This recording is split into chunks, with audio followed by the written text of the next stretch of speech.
کہ جنگ ہو سکتی ہے یا اب ٹل چکی ہے، اب ایک وربل کولڈ وار چل رہی ہے، کیا ابھی بھی اب اکتوبر آ چکا ہے، پاکستان اور انڈیا کے درمیان جنگ کے خطرات منڈلا رہے ہیں؟ آپ کو لگتا ہے پھر سے ہو سکتی ہے ایک اور جنگ؟ دیکھیں، کسی بھی جنگ میں کبھی بھی پاکستان نے پہل تو کی نہیں ہے. یہ ایڈونچر ہمیشہ جو ہے وہ بھارت کی طرف سے ہوتا ہے، اور موسٹلی بی جے پی کی حکومت میں اس طرح کی جو ہے وہ گھٹیا کوششیں کی جاتی ہیں انسانیت سوز. تو اب یہ ہے کہ اب بھی یہ دھمکیاں اور یہ میسیجز، یہ پیغامات، یہ تقریریں، یہ بڑکیں، یہ نریندر مودی کی طرف سے ماری جاتی ہیں. ٹھیک، اس سائڈ سے آ رہی ہے. پاکستان کی طرف سے تو کوئی اس طرح کی بات تھی ہی نہیں. تو وہ جو بڑکیں ہیں، ہم نے ہمیشہ کہا وہ صرف بڑکیں ہیں، وہ گدڑ ببکیاں ہیں.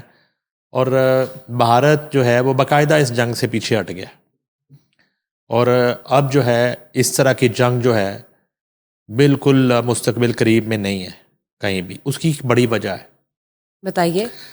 بھارت نے براہ راست پاکستان سے جنگ اور لڑائی کا جو فیصلہ ہے وہ سمجھ لیں کہ بدل دیا، واپس لے لیا ہے، اور اس طرح کا وہ 10 مئی والا رسک نہیں لینا چاہتا اگین دوبارہ کبھی بھی. اور نہیں، اب جو ہے بھارت نے فیصلہ کیا ہے پراکسی وار لڑنے کا.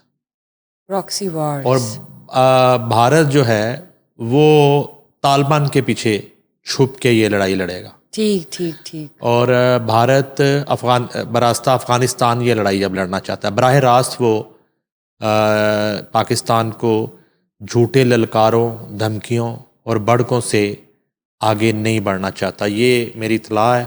اور نریندر مودی جو ہے اس کی کابینہ نے اور کچھ غیر ملکی طاقتوں نے اسے سمجھایا ہے کہ یہ لڑائی آپ کو بہت مہنگی پڑ سکتی ہے. اور اب جو ہے وہ رفتہ رفتہ اس لڑائی سے پیچھے ہٹ رہا ہے، اور وہ براستہ افغانستان جو ہے اس کو یوز کر رہا ہے، اس لڑائی کو لڑنا چاہتا ہے، اور وہاں پہ وہ انویسٹمنٹ کر رہا ہے. اور ماضی کی طرح، اور یہ بھی کوئی نئی بات نہیں ہے، یہ جو پراکسی وار ہے وہ پراکسی افغانستان کی پراکسیز لے لیں، بی ایل اے جیسی پراکسیز لے لیں. پہلے بھی بھارت جو ہے صرف پیسے کے بل بوتے پہ اس طرح کی سازشیں اور دہشت گردی جو ہے وہ یہاں کرواتا رہا ہے. آپ جعفر ایکسپریس کا واقعہ لے لیں، آپ اس کے علاوہ کتنے ایسے واقعات ہیں، اے پی ایس کا واقعہ لے لیں. ان تمام واقعات کے پیچھے ماضی میں بھی تانے بانے دلی سے اور ممبئی سے ملتے رہے ہیں. تو اب جو ہے تازہ ترین صورتحال یہ ہے کہ یہ جو اکتوبر کی تاریخیں کچھ پاکستانی اور بھارتی اور وار پنڈت جو تاریخیں دے رہے تھے، وہ تاریخیں ساری گزر گئی ہیں. اب اس میں جو ہے نہ اکتوبر کی کوئی ڈیٹ بچی ہے، نہ سپتمبر کی کوئی ڈیٹ بچی ہے، ڈیٹیں ساری گزر گئی ہیں. اب یہ ہے کہ باز تو وہ نہیں آئے گا، وہ ڈکلیئرڈ دشمن ہے پاکستان کا، اس میں کوئی دو رائے نہیں ہے. مگر یہ ہے کہ اب براہ راست 6 اور 7 مئی والی حرکت بھارت کی طرف سے نہیں ہو رہی اور نہ ہوگی. البتہ ادھر جو ہے پاکستان بالکل 10 مئی کی طرح اور 6 اور 7 مئی کی طرح پوری تیاری میں ہے.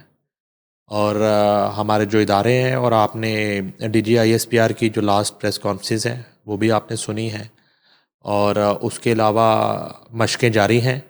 اور اسی طرح جو افواج پاکستان ہیں اور فضائیہ ہیں اور باقی تمام جو افواج ہیں، وہ آپ سمجھ لیں کہ بالکل تیاری میں، اور ذہنی طور پہ اور عملی طور پہ گراؤنڈ پہ، سمندروں میں، فضاؤں میں اور گراؤنڈ پر وہ حالت جنگ میں ہی ہے.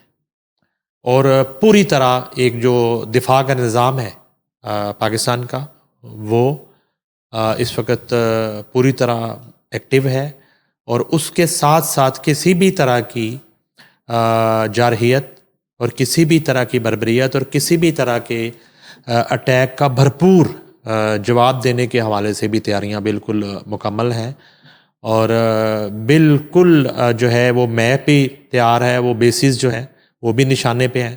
ماضی کی طرح S-400 کہاں ہے اور Right. کہاں کہاں بھارت نے جو ہے پچھلے 3-4 ماہ میں نئی تنصیبات کی ہیں. ٹھیک پاکستان کی نظر ایگزیکٹلی اور اس حوالے سے بھی پوری تیاری ہے جس کا پورا ادراک ہے راج ناتھ سنگھ کو بھی اور نریندر مودی کو بھی اور ان کی حکومت کو بھی اور ان کے فوج کو بھی.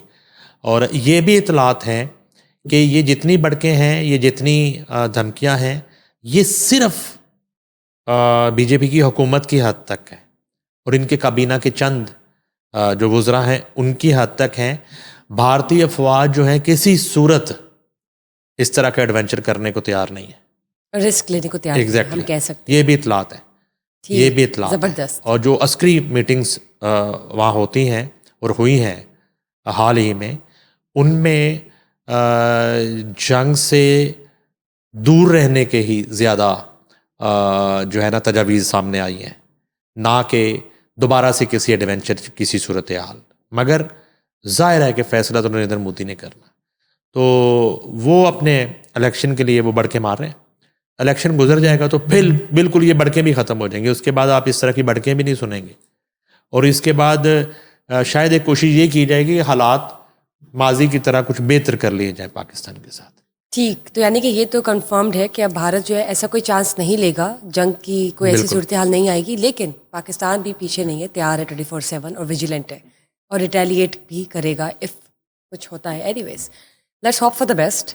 سر بات کرتے ہیں پاکستان کے ساؤتھ افریقہ سیریز کی, کیا اپڈیٹس ہیں اور جو ٹیم میں کچھ نئی تبدیلیاں آئی ہیں وہ بھی بتائیے کون سی ہے. پہلا میچ جو ہے نا وہ اتنا اچھا جیت کے اب وہ پھنسی ہوئی ہے ٹیم, اور اب یہ ہے کہ جب تک ہم بات کر رہے ہیں بابر اعظم اور رضوان دونوں جوڑی جن کی واپسی ہوئی ہے وہ کریز پہ موجود ہے.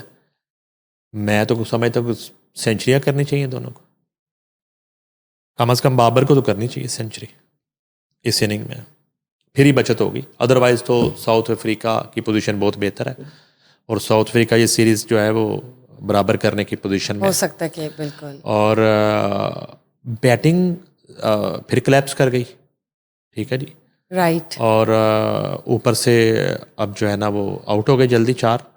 مڈل آرڈر جو ہے نا اس پہ اب ہے گیم ساری. اور ادھر دیکھیں نا کہ ادھر جاتے جاتے وہ تقریباً آخری وکٹ کی شراکت میں 80 سے زیادہ رنز بنا گئے. ربادہ اور وہ دونوں 50 کر گئے اور وہ بڑا ایک اچھی پوزیشن میں آ گیا ساؤتھ افریقہ. ایک تو یہ ہے. دوسرا یہ ہے کہ ٹیسٹ کرکٹ چونکہ نا پاکستان پلیئرس کو ملتی بہت کم ہے کھیلنے کو. اب یہ کافی عرصے کے بعد جو ہے وہ جس کو کہتے ہیں کفر ٹوٹا ہے اور کچھ شروع ہوئی ہے ٹیسٹ کرکٹ